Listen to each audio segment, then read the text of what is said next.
And, they were like, well, you have to try breastfeeding. And she's like, no, I don't. So she had full removal of her breast tissue and then reconstruction. So it looked like she had breasts, but she didn't even have nipples. And she literally had to pull her shirt up and say to the nurses, I don't have nipples.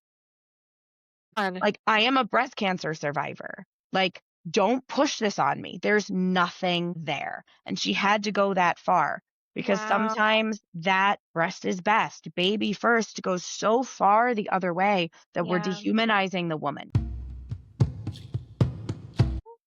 Hey, hey, hey, welcome back to RAA Talks. I'm so excited to have you join us again. And if you're listening in for the first time, my name is Raihana, like rye bread.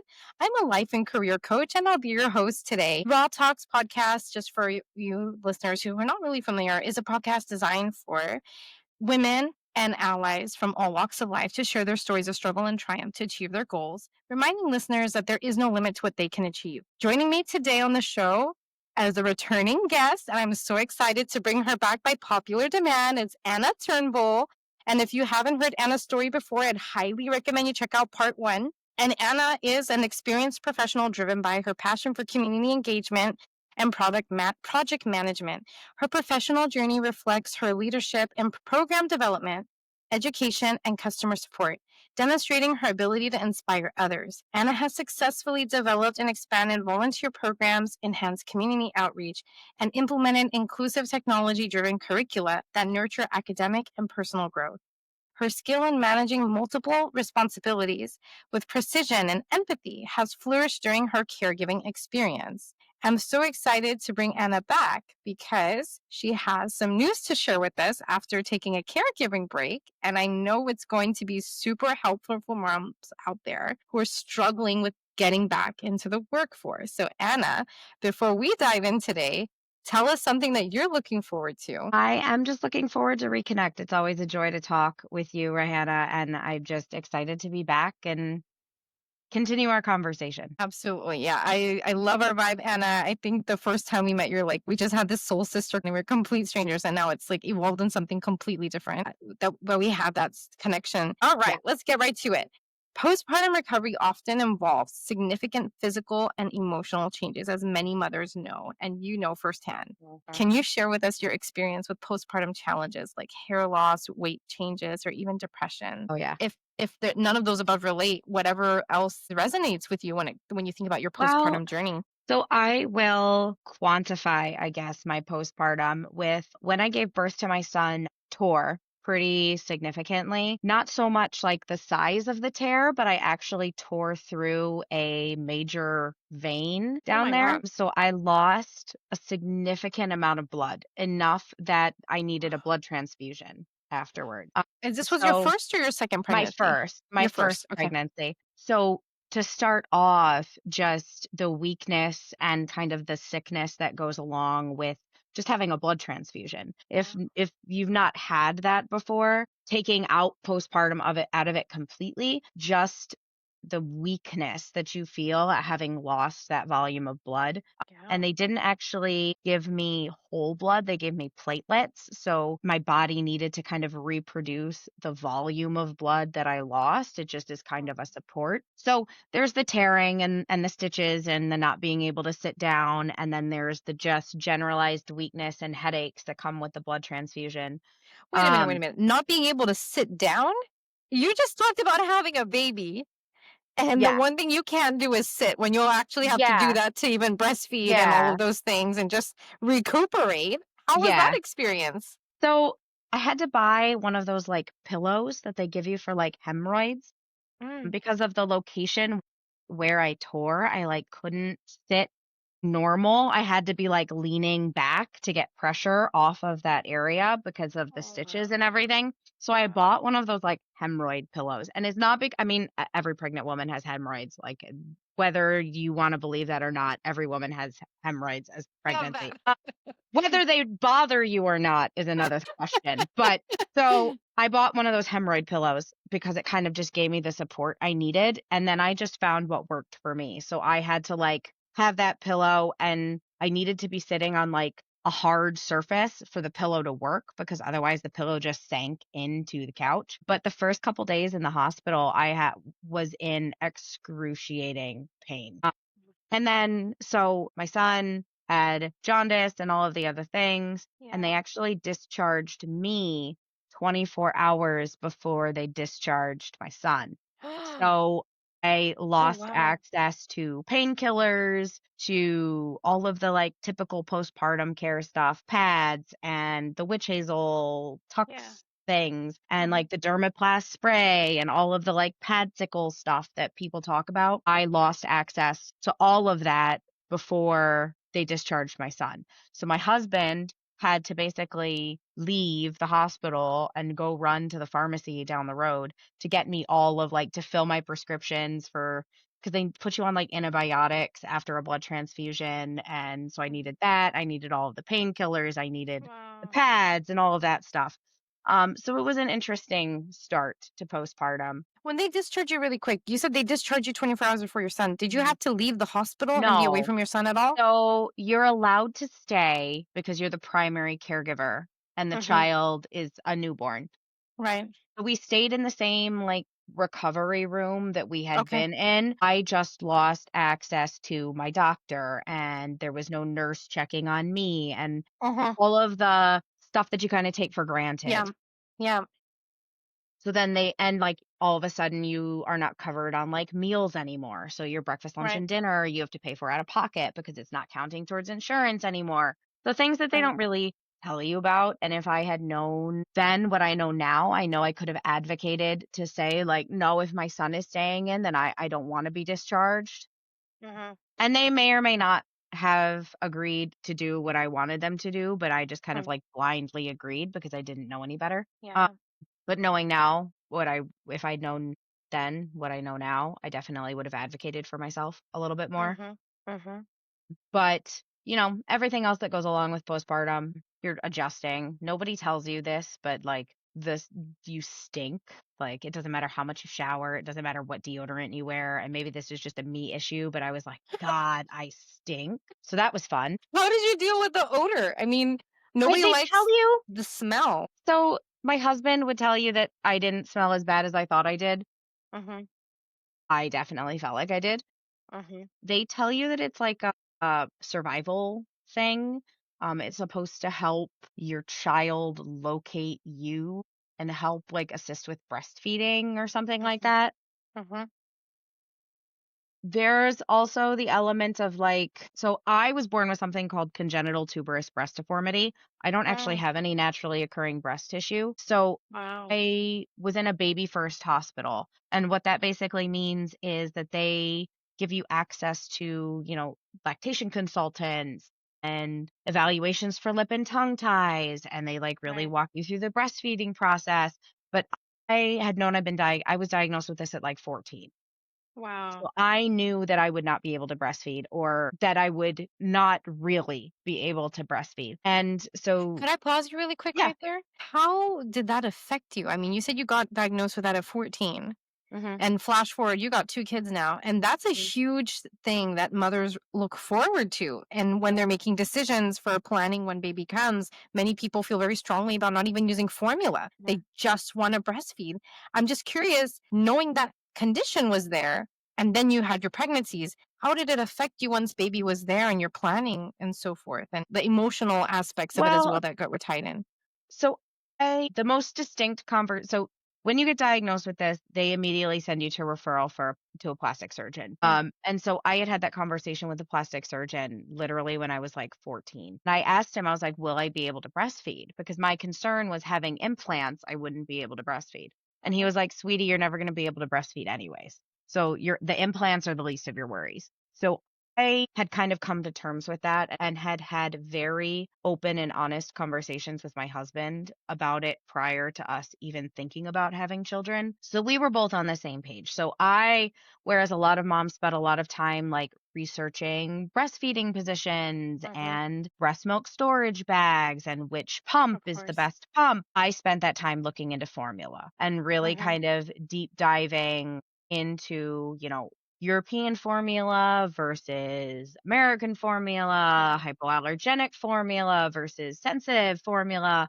It's like I know a lot more about formula than the average everyday mom probably would. But then you add the crux that my son was milk and soy protein allergic. So just because the formula that he started in the hospital he tolerated for a short bit doesn't mean that that's what we stayed on. We ended up on a full prescription formula, basically an elemental formula, something that consisted of pre-digested proteins because his body could not tolerate even like a Nutramigen or something like that, which is like what they call a partially hydrolyzed formula. So all of the research I had done went completely out the window because I was like, okay, I want well, and like really, I was like, I want, organic and I want whole milk and I want X, Y, and Z. And this is like right around the time that like Bobby and like By Heart and all of those like big names in formula were like starting to pop up and trying to redefine the formula industry. So all of that went out the window and we ended up on basically a prescription formula for my son.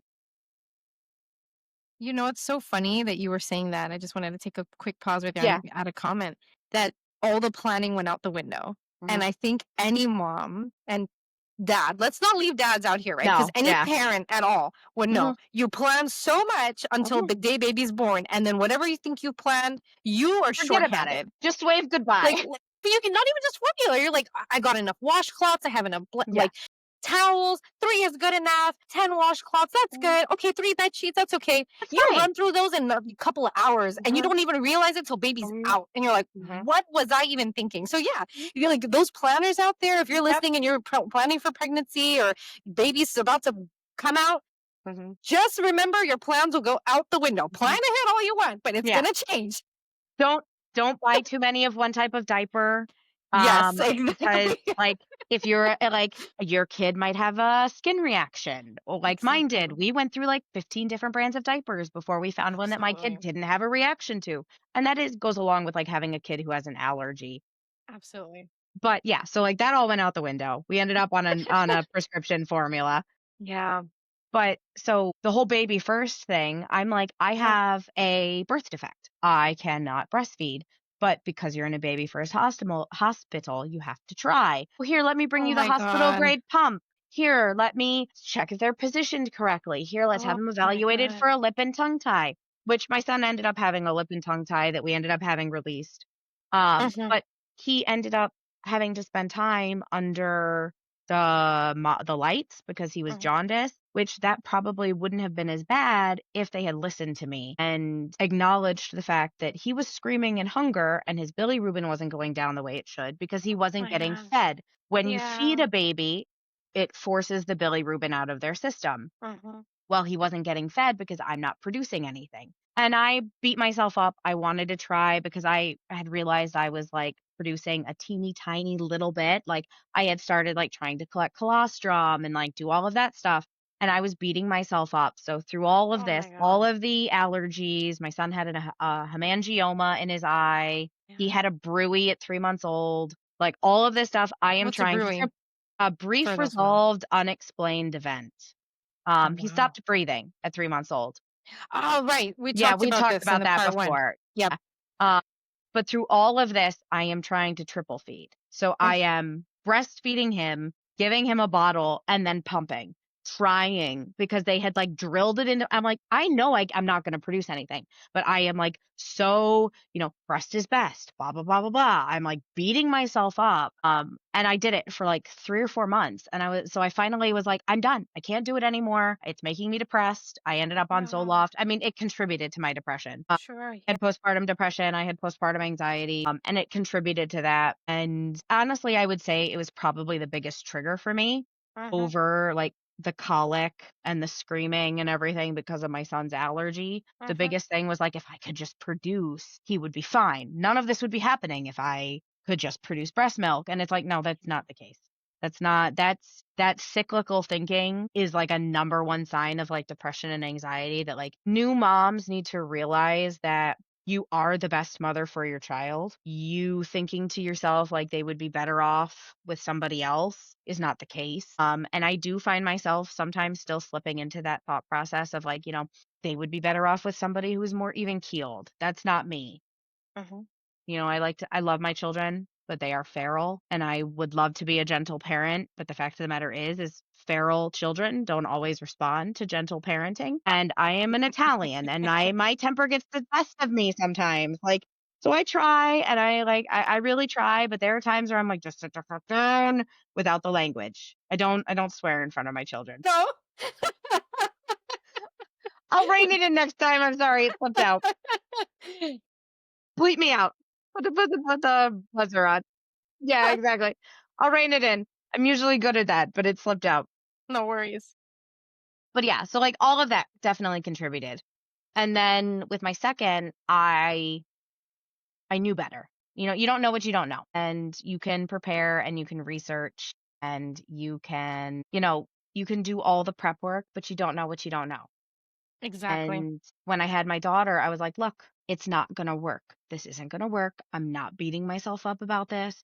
If she gets a little bit of colostrum, and that was the thing, like, I still wanted the experience of like latching my kids and like Of having course. that like skin to skin. So, like, I did it knowing that that's not where her sustenance was coming from. That was Mhm. solely a bonding moment for the two of us. And we attempted to breastfeed for a couple of weeks, maybe, Mhm. and it Mhm. was more so just a bonding thing, and then I was like, "All right, I'm done." And I Wow. didn't have any issues. I didn't have engorgement. I was never one of those women that leaked. I just did not produce like that. And so for me, that stopping process, there was no weaning or anything like that. It was Yeah. just we were doing it because I wanted that experience. It was like she was using me as a pacifier, more or less, but it was a bonding experience for the two of us. How was that for you? Like, I'm just curious emotionally, how did you manage it? Because you talked at first about you were forced when you Mhm. knew, and you said, I even planned with my husband. We knew this Yeah. wasn't going to be possible to breastfeed just because the way your body was structured. And it's not your fault, as you mentioned, but it sounds like even though you were well prepared mentally and you and your husband were on the same page, somehow self blame came into the picture and it led to and even contributed to, if not led to, this postpartum depression. So how did you react, like, emotionally through that whole process and even through the depression piece? I think there is a lot. This is why I struggle so much listening to people talk about like the whole breast is best. Yeah. Like that gets put out there so often because I let myself, in the process of being in the hospital, I let myself get swayed listening to the nurses and the lactation consultants being basically like, this is a decision you're making. Just try. You'll never know. And like that kind of like, what if, I think Mhm. really is what played a part in me going like so hardcore about it for so long to the detriment of my own mental health because I was like, if I don't try it, if I don't try to like I'm copping out. Like I'm just Yeah. admitting defeat without even trying. And it's like Sure. I let them get into my head and I knew better. And I look back at it now and there's a vulnerability postpartum when you're a first time mom. Yeah. There's an element of it redefines you. It changes you as a person. And Mhm. like fundamentally at your core, your priorities shift. And all of a sudden it's like, well, am I making the right choice? Am I doing the right thing? You know, Mhm. the hundreds of academic articles that I read, were they right? Could they have been Mhm. wrong? And I let that narrative kind of seep in. And it's like I'm not someone who's had breast cancer, but it's like I had a friend of mine who was diagnosed with breast cancer in her early 30s and lost both breasts to breast cancer. And she was Wow. in a baby first hospital when she ended up giving birth to her son. And, they were like, well, you have to try breastfeeding. And she's like, no, I don't. So she had full removal of her breast tissue and then reconstruction. So Mhm. it looked like she had breasts, but she didn't even Mhm. have nipples. And she literally Wow. had to pull her shirt up and say to the nurses, I don't have nipples. Oh my god. Like, I am a breast cancer survivor. Like, don't push this on me. There's nothing there. And she had to go that far because Wow. sometimes that breast is best. Baby first goes so far the other way that we're Yeah. dehumanizing the woman. Absolutely. And, thank you so much for sharing that. And by the way, side note, would love to get introduced to that friend if you were comfortable. She doesn't talk about it much. Yeah. It's It's not something that she talks to people about, Yeah. and she knows that I've shared her story, but she's a very private person. Yeah. Totally understand. She has had to deal with a lot of, like, mental health, and so it's kind of she's at the point now where she's like, "I'm just putting it behind me," because she doesn't wanna Yeah. revisit it. Absolutely. That makes It's just too sense. hard. It's too hard. She Yeah. lost out on some, the last few years of college and all of that stuff because of it, and just she's put it behind her. Absolutely. No, that makes sense. Well, thank you for that. I appreciate it either way. No, I I think it's a really important point that you made about when you're a first time mom, you really don't know what you should know and what to expect. And people who have seen other women go through it and who work in that environment and who's supposed to be your trusted advisors, it really does have an impact on you because you're Mhm, expecting them to guide you in the right direction, knowing that they have done so many procedures and deliveries and taken care of mothers of all different kinds of situations that had have occurred, like baby sick or mother sick and comas and having like seizures and things like that occur, like oh, you name it. And so you mhm, trust them to guide you in the right way. But you make such a valid point that every woman is different. And I remember talking to someone who had a lactation consultant come to their house, and the lactation consultant, when they were trying to help the mom, figure out how much, I forget what they call it, but like how much fluid they kept coming into the breast, the yeah, lactation consultant stood back and she was like, "Why are you standing back?" And she's like, "Sometimes it squirts out, like a stream of milk comes out when I press on the tissue just to see how much you have." And the woman was like, "I don't have that much." So yeah, I was just trying to put myself in her shoes, that how uncomfortable and sad it must have made her feel mhm, that some women can produce like a lot to the point where you mentioned they're leaking, and some women just can't. They mm, just produce drops if they're lucky. And it's a real thing. And you start it is. feeling like I did something wrong. I didn't eat enough foods. I should have eaten more high fats. I should have done more exercise during my pregnancy. Like you start questioning every decision that you Yeah, made. And then you yeah, start blaming yourself that because I didn't do this, I'm not able to produce for my baby. And I'm here trying and they're hungry and they're getting gas on top of the jaundice that you mentioned. And mhm, then you start blaming yourself for those issues. So it's exactly. it's a real thing that It is. healthcare providers and women at large need to take a step back and realize when you ask somebody, "Hey, are you thinking about having kids?" or "Oh, have you tried breastfeeding?" It actually can hit the wrong chord Mhm. sometimes, and we need to be It's really this sensitive to that. it's the same thing, like, when people ask, like, "Oh, are you having kids?" Yeah. And it's like, you're basically asking me if I'm having sex with my partner. Why is Like, that any of your business? when did that become an okay question to ask? And Yeah. it's like only in that context is Yeah. that question deemed socially appropriate. And Yeah. and it's Yeah. like, it's not your business whether I'm planning on having children. It's not your business whether I'm trying. Yeah. Like that's not your Absolutely. business. It's not an appropriate conversation. Absolutely. And I think a lot of that has to do with the prevalence of, like, social media, like, going back to, like, the overproduction side of things. You see Mhm. these videos of, like, women combining, like, 32-ounce mason jars and, like, bagging milk, and you're like Yeah. you realize oversupply is also not normal. Absolutely. Like, Yeah. well, I shouldn't say not normal, because normal is a spectrum. And Yeah, like normal is subjective, right? Because yes, your normal exactly, could be you don't produce enough. Sorry, I should have exactly. caught my own reaction to that when you said it. My bad. Yeah. But No, yeah, you're fine. absolutely. Everybody's So, like situation is yeah, different. Your normal is your normal. It's exactly. not going to be the average normal for society. Exactly, and And just because, Jane Doe is an overproducer and I'm an underproducer yeah, doesn't mean it's not a value of your worth. That's not a absolutely. measure of your worth. You know, You when you there's just brought that up, I'm so sorry. You just brought that up. I remembered a conversation I recently had, and she said the same thing one of my managers said before, like they get pregnant at the drop of a hat. And mhm, some women mhm. very easily Yeah, get pregnant, and it becomes like, oh, I have too many kids too soon. And some, and this from women in particular, said, I was trying for 2 years. And I literally felt I had to plan my day around my ovulating mhm. schedule so Yep, that I can try a little bit more to mhm, ensure I get pregnant. And mhm, she was just talking about, and this episode will come much later, for folks. She was just describing how difficult it was and how it's not it's not common. Like, just because you're a woman, it doesn't mean that you're going to get pregnant very easily Exactly. or pregnant at Exactly. all. For some women, it's not Exactly. even a possibility. So I think we just have to rethink these different stereotypes about how we classify the expectations of women and how, like, what are they supposed to do and how they're supposed to be throughout their lifespan, because things happen. And as you mentioned, there's no standard normal. There's Yeah. your normal, and that's it. Exactly. Exactly. Yeah, but I wanted to see if you had anything else to add before we move on. No, no.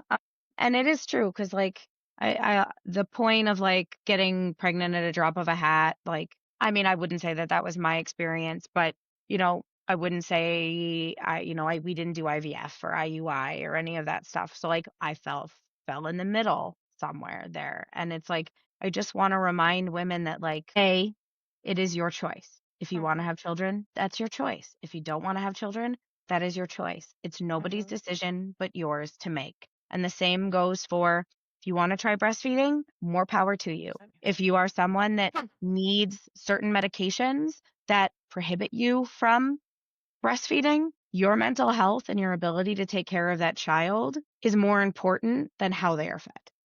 Absolutely. And so 100%.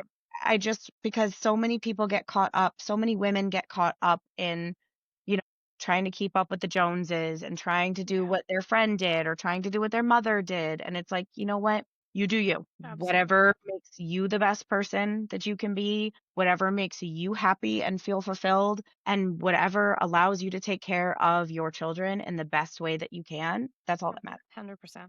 That makes so much sense. And there was one last thing I wanted to add to that is when you mentioned the whole IVF IUI journey, again, medical professionals, it's become a sales game.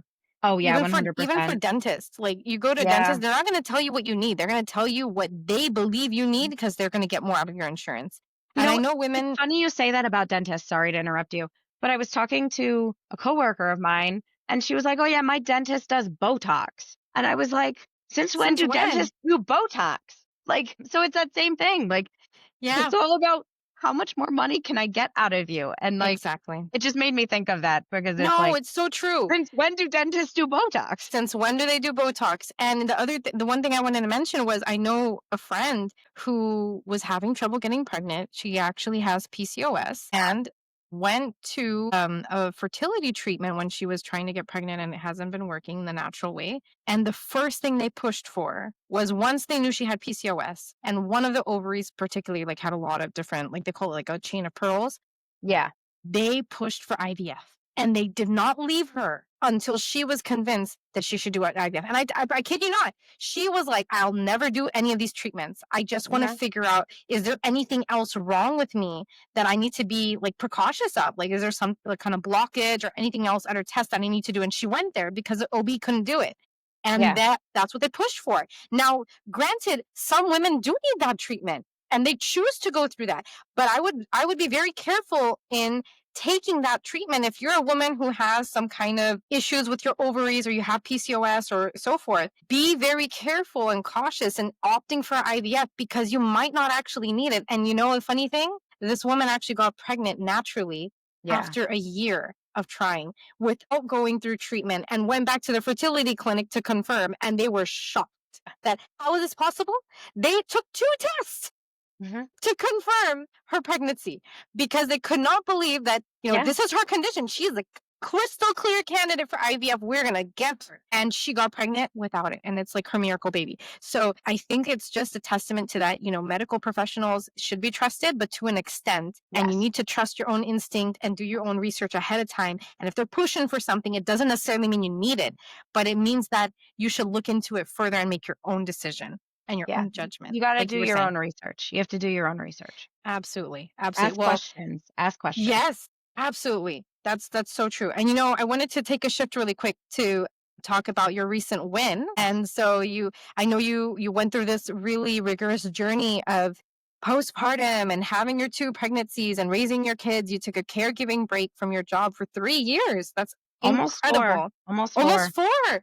Wow. Yeah. So before we talk about your win, how was that for you? Just taking a break just to focus on your family and growing your family. It was rewarding. It was difficult. And I say those two things together because I think They are, things don't have to be mutually exclusive. It was the right choice for our family. So I will preface that, I'm not saying women need to stay home. I'm not saying any of that. It was the best choice for our family. And ultimately, it was the choice that allowed me to be there for my kids in the way that I wanted to be there. But it Mhm. was also the fiscally responsible choice for our family. And 100%. based on where we live and just the rural nature of where we live, it was the choice that made sense. But I loved staying home with my kids. I loved being there for them. I would say that we have incredibly strong relationships because of it. And my kids are my life, and they always will be. Aw. And working doesn't change that. You can have all of those experiences and still work. I just know that I'm a very type A person, and because of what I went through with my kids when they were babies, for me, there was a lot of anxiety around dropping them off someplace when they were babies. And so there was a part of it that was like also the decision that was best for my mental health because of my postpartum depression, because of my anxiety and all of those things. But it was hard. It was hard. You don't realize how much you miss adult interaction until you don't have it anymore. And I'm not like, I have a husband. I have a really great husband. He is amazing. I can't say enough positive things about the man I am lucky enough to call my husband. Go Um, husband, let's yeah, celebrate him he's once great. again. Ally Like, all the way through. I know, right? That, but, you know, it's nice to have conversations that don't revolve around our children, our lives, or just somebody outside of the person that Mhm. is there all the time. Mhm. And I know that sounds terrible, but it's like I missed, the water cooler chats, for the lack of a better Sure. term. Sure. I missed my husband's career is way more technical and sciency. He's a electrical engineer. Like, Wow. I don't understand half the stuff he talks about, and there are times where I'm just, like, smiling and nodding because I'm like, "Yeah, right, totally. Yeah, you used that to do that. Yeah, good job." And I'm like, "I have no idea what you're saying It's to like me." when someone's talking sports to you and you have no idea about Yes, sports and you're like, yes. "Oh yeah, I smile the and nod. I Lakers, smile the and nod. Wizards. Yeah. Okay, Yeah, yeah. yeah, Woo, I saw that exactly. It's like one." that. It's like that. But he does the same to me. I was an English major. I am a big history buff. And so there'll be times where I'll like go into rabbit holes because of a show we're watching or Mhm. the political environment we're in right now. And I'll be like, Yeah. oh yeah, this is like blah blah blah blah blah blah blah blah blah. And he's like, I have no idea what you're talking about. Oh my And god. so it's nice to sometimes talk to people who have similar backgrounds or similar Sure. interests academically. And I missed that. Mhm. I missed having those conversations. I missed using my brain in a way that, like, I don't know, like scratched an itch for lack of a better term. I don't know how Mhm. to explain it. Like, No, I get you. I'm it's just like curious there's like though. mom brain and then there's like my academic brain and my like problem solver brain, and they mutually cohabitate, but they enjoy different things, Yeah, if that makes sense. totally. That And totally makes so sense. going back to work allowed me to kind of use my brain in a different way. And it's just been really a really positive experience. And I've noticed Mhm. that I'm like more productive as a Mm. result because I'm one of those people that thrive when I'm busy. And Mhm. when there's too much downtime, I like fall into the hole of like I'll just doom scroll, or Yeah. like I'll like fall into the rabbit hole of Instagram, and Mhm. I don't do that as much now because I'm getting that stimulation in other ways. So it's been really positive going back to work. When you were talking about the doom scrolling, I was just about to ask you that you said you were missing that itch that you're trying to scratch, and it makes so much sense that you're trying to have these conversations with like-minded individuals who have like-minded back or similar backgrounds. Yeah.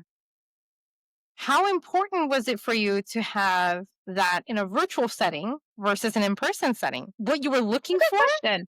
So I knew I wanted to find something that was remote because I still wanted to be able to show up for my kids the way I wanted to show up. So I wanted something that was kind of flexible, fully remote. To be honest, I did not want to go back into an office. Mhm. And Why a was lot of that? that, well, a lot of it has to do with, so the job I had before I went on caregiving sabbatical, there was a Mhm. lot of travel involved. I worked for a major nonprofit that covered a very, very large territory in New Mhm. York State. And so there were days where I would be like 3.5 hours away from home, delivering an education program, meeting with constituents, that kind of stuff. And that, I mean, I put like 60,000 miles on my car in like a year and a half, if that gives you an idea. Wow. That's intense. It was intense and it wasn't sustainable with children, especially because the nature of my husband's work, he is not always accessible. He Mhm. works in a nuclear plant. So he at times is in situations in the plant working on things that, he can't answer his phone. And so if we had kids and they were in childcare and I'm 3.5 hours away from home and he can't answer his phone, who is then able to kind of pick up that slack? Absolutely. Uh, Yeah. so I knew I did not want to do that again. Mhm. Mhm. And the way I approached looking for a job, I mainly focused on the remote because I had had experience. We had gone fully remote at the nonprofit because I was working there during COVID, and so we had Mhm. shifted to fully virtual. And Mhm. I know that you can develop these relationships. Like case in point, you and I. Like you can Yeah. still develop those relationships even over Mhm. Zoom. Mhm. But you have to be a little bit more intentional about doing it because you don't necessarily walk into the break room and your coworker is sitting there eating lunch. Absolutely. Yeah. So there's a little bit more intentionality that goes into it, but I knew I wanted to be fully remote because for me it would offer me the best of both worlds and it would allow me to be in the field I wanted to be in living where I am. I live in a very remote community. The next major city is 40 minutes south of me. Mhm. So to kind of be in the environment and doing what I wanted to do, in theory, I had a very esoteric idea of what I wanted to do when I went back to work. I knew I needed to be remote. So No, in that makes person so was much never sense. really a question for me. I love that you're so honest with yourself about what you need, what's going to work for you, and that first and foremost, your mom first, your Yes. wife and mom first. And I think Yes. that's beautiful because it helps you dictate what are the decisions I'm going to make. Because it's not just about me and my Mhm. aspirations, but it's about this we aspirations. I call it like we care, but this is more like we planning for like your Yes. future and your Yes. family, right? Yes. And so I Yes. think that's really important. And most women, they feel the same. I've talked to so many women and they're like of different age groups, moms and non-moms. I want to talk to more people. I want to have more interactions. I'm like, well, if you're looking for that, why can't you do that virtually? Yeah. And then it's becomes like, oh yeah, why can't I do that virtually? So you have to really ask yourself, what is the value of that in-person time? Because you're sacrificing so much more to drive to a location, you got the commute to Mhm. go and come back, and you're spending time there. And so you have to think about what are you sacrificing in the process? And I think you just detailed it so beautifully. You knew what you wanted. You wanted something remote. You also wanted some social interaction. You're like, I can get this through Mhm. remote work as well as, I don't have to just be on Instagram. I can find different Mhm. communities to join and I can connect Yes. with people, which is Yes. amazing. So tell me how you went about finding this remote work. I mean, many women have such a hard time and you see it all over social media. I'm on a caregiving break. I've been here for 3, even 6 years. I can't find a job. But you, Anna, we know have succeeded and you're a success story for getting a job after a caregiving break. Tell us Yeah. about your journey back to work. So it was the impetus is actually funny. I say that. So I knew I was planning on going back to work and I knew from the research I had done that I was prepared for it to take a good long time. And I would say that that's my biggest piece of advice is don't expect anything to happen quickly, Mhm. especially in today's job market. I like started piecing together my resume and stuff and like researching how to like frame the caregiving sabbatical. Like I never would have called it that. But Mhm. doing research, they were like, "Oh, frame it as a way that you've like honed skills and what have you learned? How have you changed? What quantifiable skills have you taken in this process and can apply to a position, right?" So, and the first and foremost thing was to not shy away from listing it. So they were like, call it a caregiving sabbatical or a caregiving break. I think that's what like LinkedIn calls it. Yeah. So I went into this knowing it was going to take a good long time.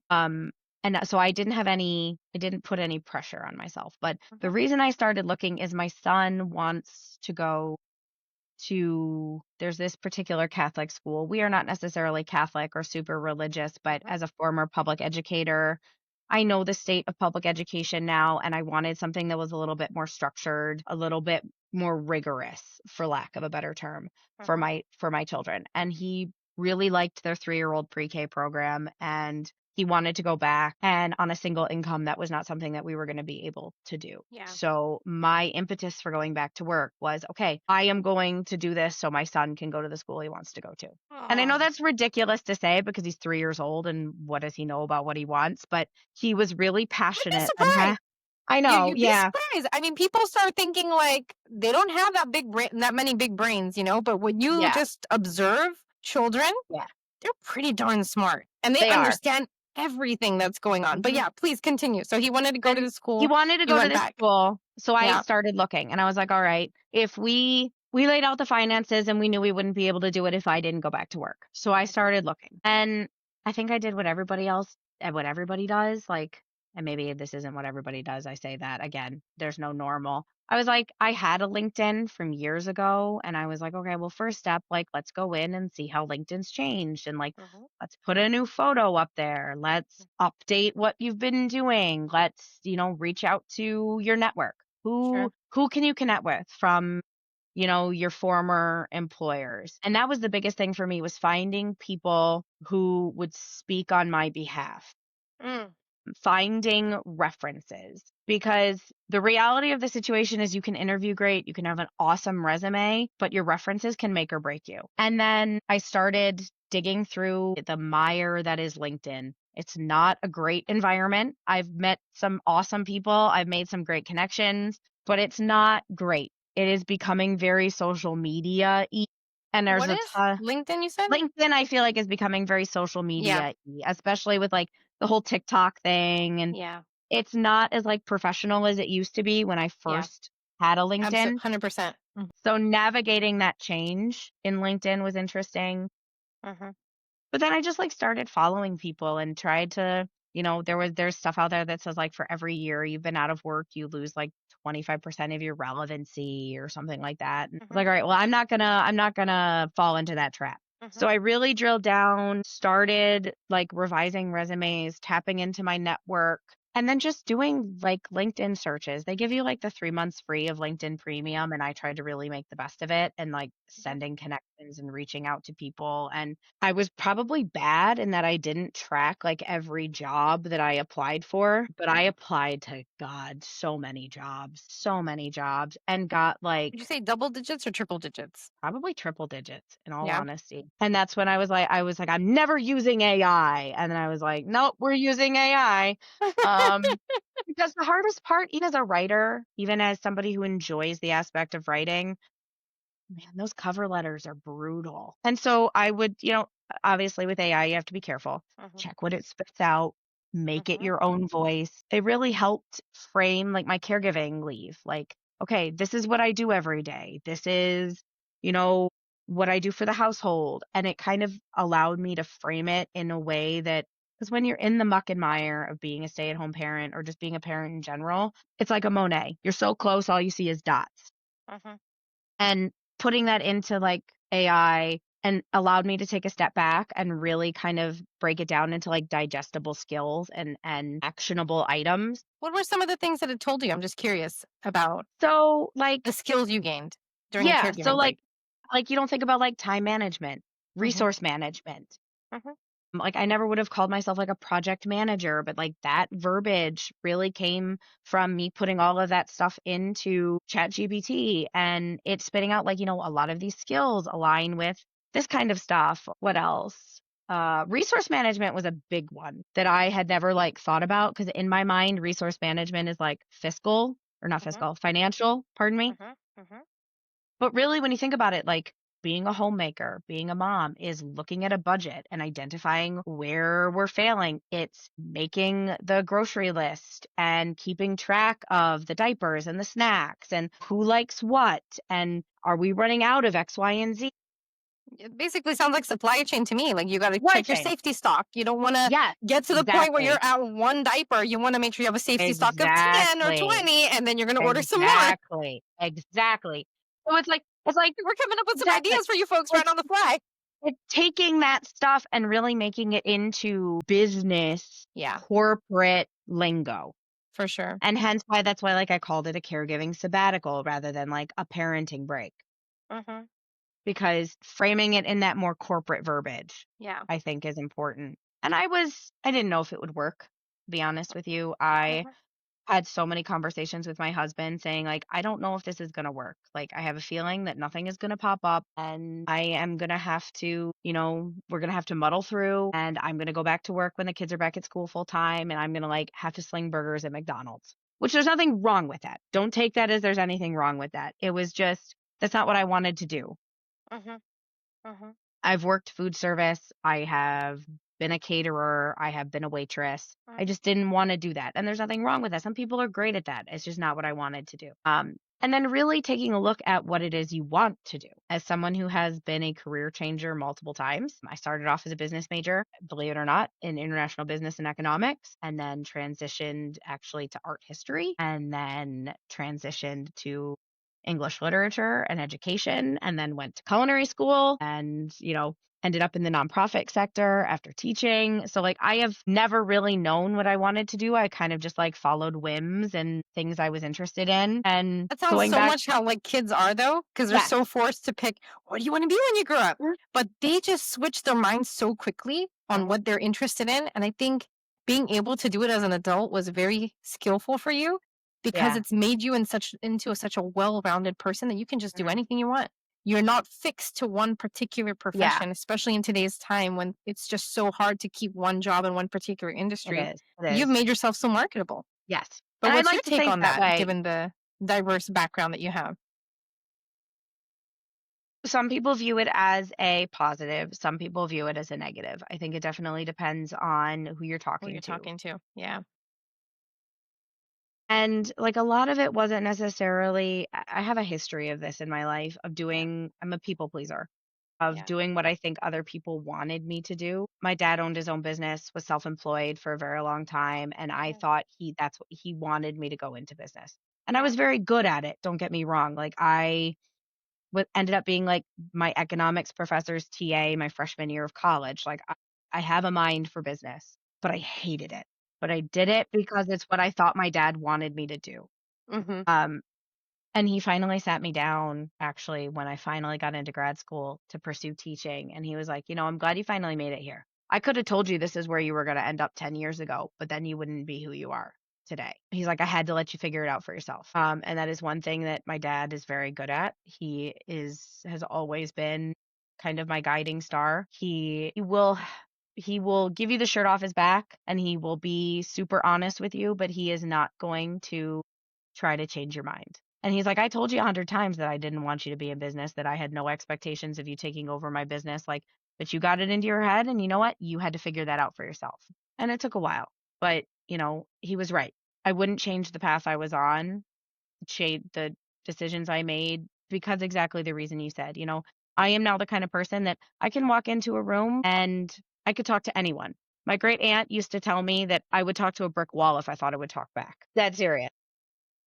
But you're a very skilled communicator. I think that's a beautiful asset to your toolkit for Yeah, sure. and it definitely comes from not knowing what I wanted to do and just being Mhm. open and talking to anybody and being okay to admit that, like, I'm very comfortable admitting, "You know what? I'm wrong. Change Yeah, my mind. You're right." absolutely. And I think that that's a valuable skill. So where are you So working now? Because I know you so said you got your job and you got a I did. remote job. You got what you I am wanted, I'm fully remote. by the way. Yes, I am working in ed tech, Okay. a company called Zip Lions Education. They basically allow people like me to learn new skills to make themselves more marketable. They, like digital communication. So basically what I'm doing is I'm a digital communication specialist. I basically work with social media and help moderate communities, for lack of Mhm. a better word. If Mhm. people have questions or concerns, or they're looking for more information, I am kind of that first step. A lot of people think it's AI, but it's actually a real person answering them. It is me. Um, Nice. and they are spectacular. I couldn't ask for better people to work with. Wow. Highly That's amazing. recommend, not to plug them, but they offer some amazing courses. They are spectacular. Highly recommend looking into them. Um, What was the name again for people who might be Zipline, interested? Zip lines education. Zip lines education. Okay. Mhm. So Um, you did say it took you a while though it to get did. that job. One thing that most people have a problem with is staying motivated. And you said, I told myself. So again, here you go, back to planning, like mom planning, right? You knew that this was the process and you're going to prepare yourself. But I'm sure at some point things didn't go according to plan and you might have hit Oh some yeah. slumps, right? Because it's inevitable. So how did you stay motivated during that time? And how did you overcome it with resilience? The biggest thing is not taking things personally, Hmm. especially in the LinkedIn world where you like pull up a job and it's like 600 people have applied to this Oh job. yeah, for sure. It can It's be like, I'm really not gonna apply at disheartening. all. Why would they Yeah, even look because at like me? they're not gonna look at me. It's looking at that and just knowing that, you know what, all they can say is no. And a no is not personal. And that's what I had to tell myself a lot of times. It's such a good line. No is not personal. Yeah, no is And not it's personal. applicable to anywhere, not just the job market. Yes.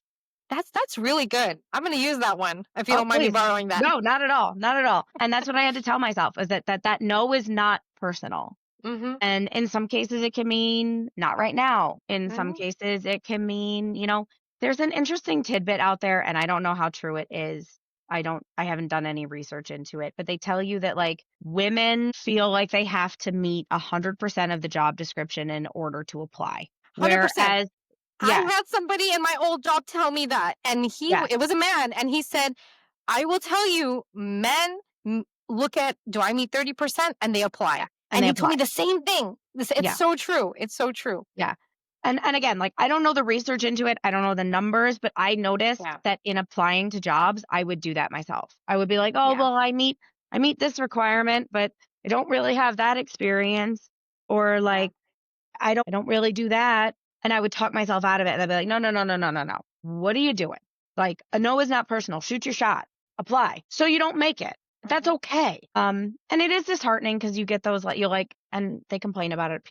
It's on everywhere on LinkedIn. You apply to a job and 10 seconds later there's a no in your inbox. Again, don't take it personal. You just didn't Mhm. hit the AI keywords that whatever the ATS system they're using is triggering. You know what? I wanted to just pause you real quick. 1 second. You said shoot your shot. And I think before that you said all they could say is no. Mhm.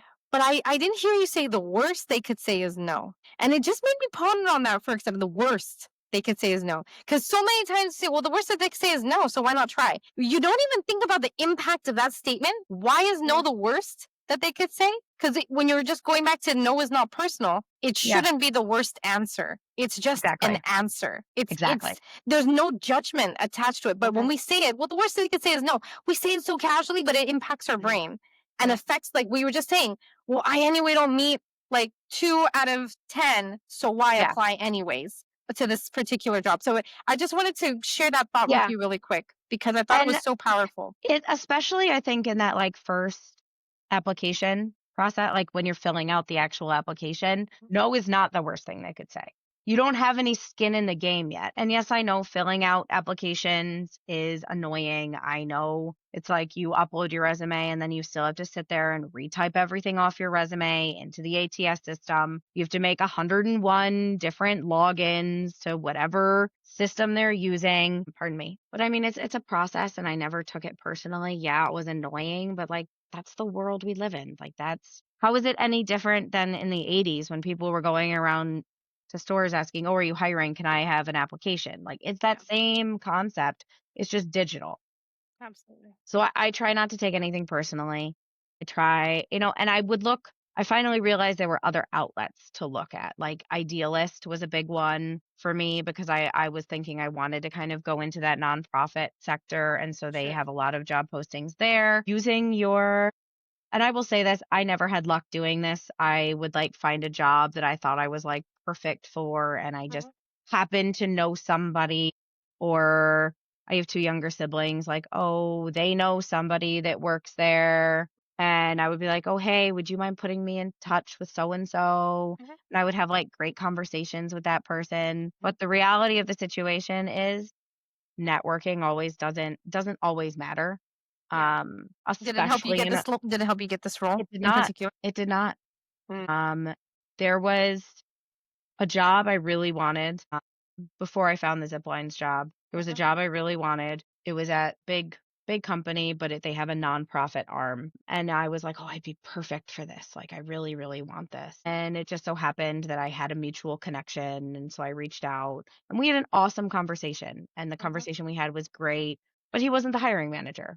He knew the hiring manager. And I don't know if you've ever heard, they're called Base Camp Outdoors. They're like an outdoor job board. They're great. They send Yeah, out I an think I've heard of that email. one. They have a free thing. They have an Instagram. You can like Yeah. subscribe to their premium thing Mhm. that gets you more information or whatever. And I'm part of their Facebook group. And I like reached out to the hiring manager who just so happened to be in the group as well. And this was the one and only time I like took it personal. And I was like, you know, this one hurts. I reached out. She was very polite. Don't get me wrong.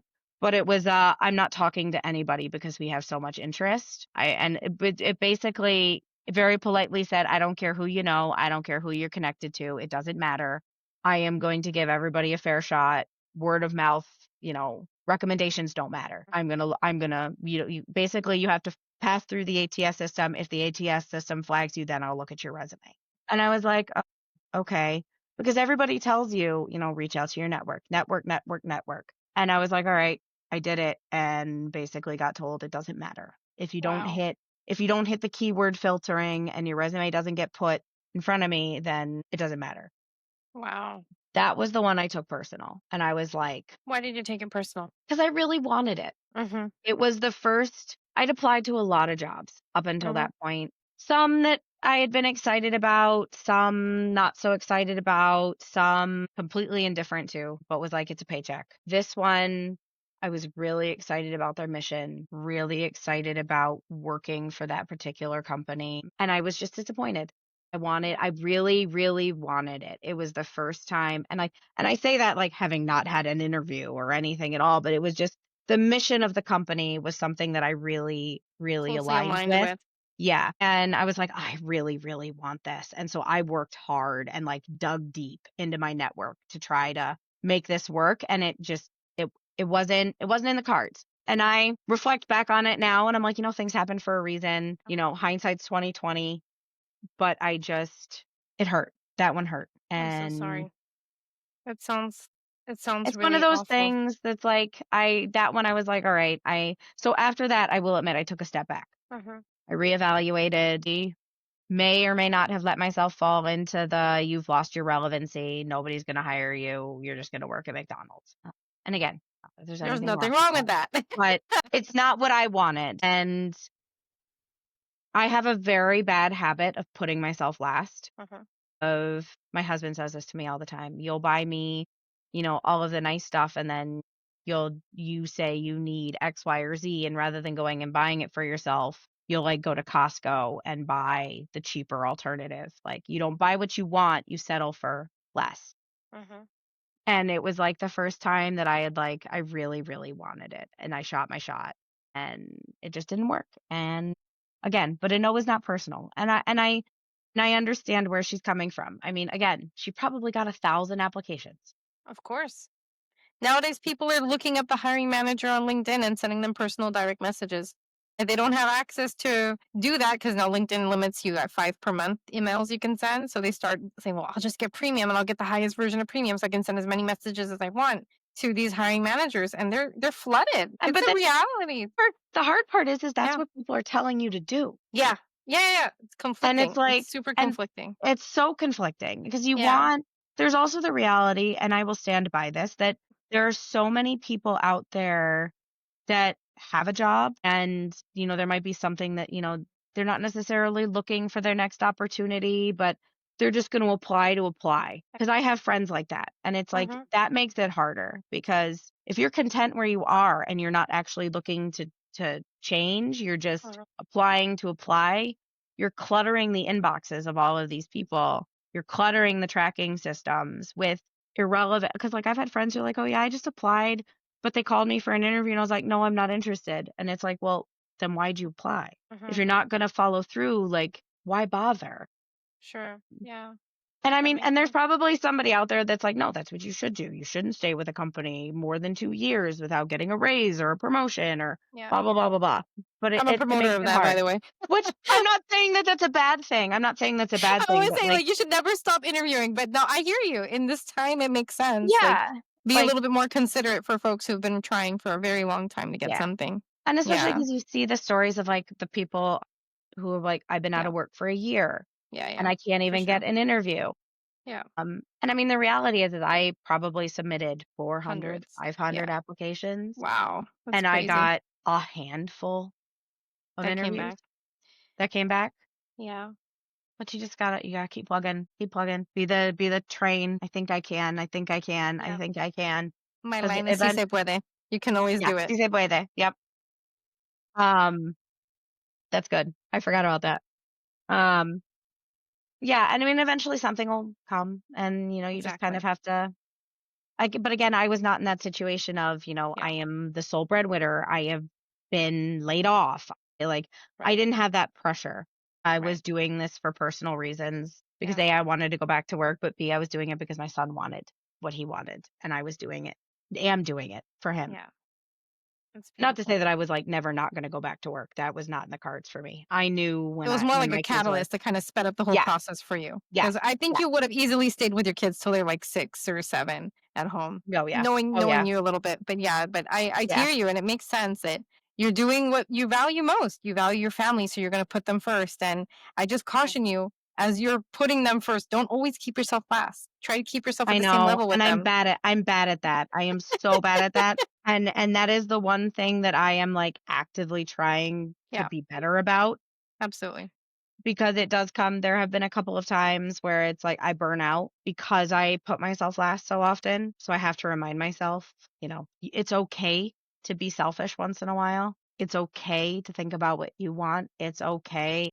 It's okay. You don't have to always put everybody else first.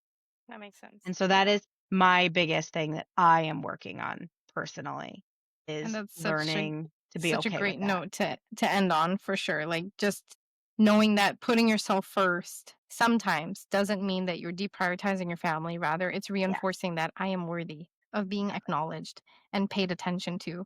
Because then, if you don't do that, your self worth starts to take a hit. And then now you're not Exactly. showing up for your family the Mhm. way you want to. So it all goes hand in hand. It's not like you're I mean, not putting your family first. You are putting your family first by focusing on yourself a little bit sometimes. yeah, And and yeah, I can definitely because like my health took a hit because hmm, I would like you can't pour everybody it's cliche. You can't yeah, pour from an empty cup, but yeah, it's true. yeah, You need to pour into yourself a little bit in absolutely. order to continue making those decisions to support everybody else. 100%. Thank you so much, Of Anna. And thank you for having this second conversation with me course. today. It's Thank been you a for having pleasure. me. And I'm so excited for you. And I know you're probably going to be getting lots of comments and reach outs like, congratulations, this is Mhm. awesome. You're back in the workforce after caregiving break. I'm so inspired. I can't wait to hear the feedback you get. Like, I just know you're going to be flooded. Your inbox is going to be flooded now. Look at that. Tables have turned. Tables have turned.